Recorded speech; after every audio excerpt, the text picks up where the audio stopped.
Listen. See, I don't just say the word, but I do listen whenever you guys have something to say. I'd gotten a lot of requests for this movie right here, which has actually been on my watch list for the longest time. And once I heard that this thing was getting a sequel, that it got greenlit, I was on it. Turns out there's an entire animated prequel to this movie as well called Seoul Station, which I also thought was pretty good. But when it comes to one of the highest grossing Korean blockbusters, Train to Busan is a combo price for me. Let me explain. So the movie starts off by showing you a guy run over a deer who then comes back to life, so, nothing too weird. We then meet a fund manager who's such a workaholic, I'm surprised he even remembers his daughter's name. He's buying her Wii's that she already has, always choosing work over her, and even though this girl's been rehearsing this song for weeks for her recital, my man doesn't show up, and thus she just goes completely blank. For her birthday, however, he decides to take her to visit her mom, and they take, of course, the train to Busan. As soon as they walk on, a random girl with rabies rushes on, which is like, bro, is you not paying attention?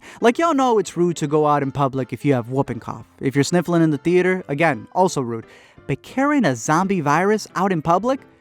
You're disrespectful. This girl starts to run and bites the stewardess who is facing the other way. Never face the other way. And even though these guys are baseball players, they must have a 124 baseball average because they swing and miss to the point that the entirety of this train becomes an old country buffet. These zombies are rushing like Bieber fans trying to score tickets. Obviously, everyone's running as fast as they can to the point that the main character shuts the door on a pregnant couple.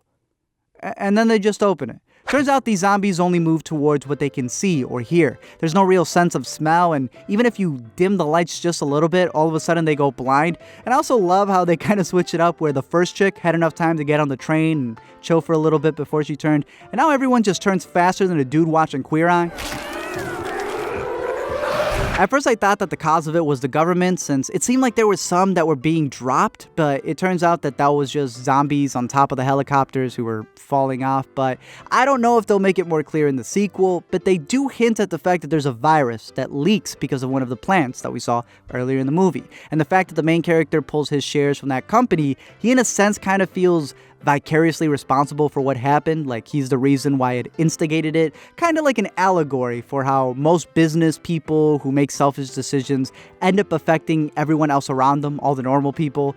And sometimes it comes back to bite them in the butt. They soon stop at a train station that's overrun by zombies, so they all have to run back to the train. But there's this one guy who thinks he's as rich as Elon Musk, and he wants to leave everyone out there because these people are turning into zombie fidget spinners, so everyone gets separated. You got the main dude from his daughter separated, these elderly sisters separated, baseball boy and baseball girl separated, and then this soon-to-be dad who watched some Game of Thrones and play some real-life D&D picks up a sword and a shield and just gets to work. Now you got these guys who end up in car 9, right? Who are wanting to get to car 13 because that's where their loved ones are at. And then everybody else is just in car 15. So they start prepping. Oh my goodness.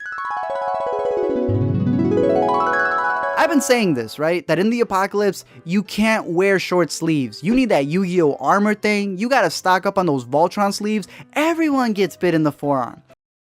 They listened. They're able to rescue them by not silencing their cell phones, but then this dude, right as they're about to get out of it, crushes it. Yeah, boy! They eventually make it to car 15, but everyone there is playing Snowpiercer and they just don't want to let them in, which, numbnuts. Forget the morality of it, right? Of letting another human being die. You're going to lock them out, knowing that they're clearly going to break the glass, and because of their ignorance, my man dies.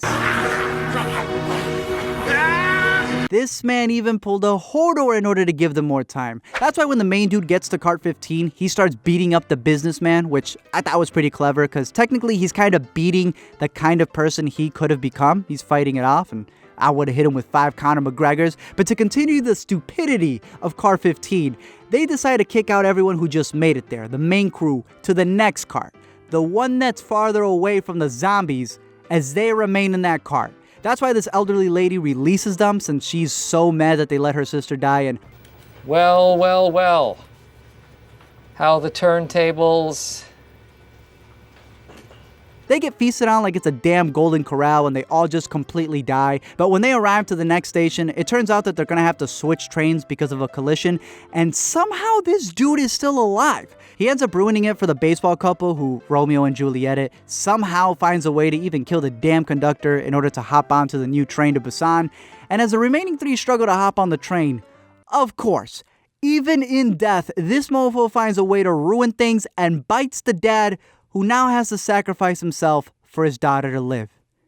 And this girl kills her performance. The girl and the mom finally arrive to Busan and are walking down a tunnel when a group of soldiers standing guard notice them and they think they're zombies. I started freaking out because all I'm thinking about is that they're about to pull a Night of the Living Dead and shoot them right before they're about to make it when she starts singing the song that was meant for her father, but as a tribute. And it literally saves their lives. Thank you guys for checking out this video. I'm curious to know your thoughts on it. I love this movie. I should have never held back on it. I wish I would have seen it in theaters. This is one of those that I wish I would have seen in theaters to truly experience that combo price. But I'm very curious to see what they're going to do. They have a remake called Night to Busan, which I don't get the point of that. This one works because they're obviously speaking the language. An American remake makes no sense, but there is going to be the next one that's coming up, and where I believe it's going to take place like all around. I think it's called Badno, which translates to peninsula. So I'm more curious for the sequel. For those of you who haven't seen the prequel, it's animated. Definitely check that out. But you guys recommended a good one for this one, so send me more of your recommendations. Don't forget to comment, like, and subscribe, and I'll get you tickets to the 310 to Busan.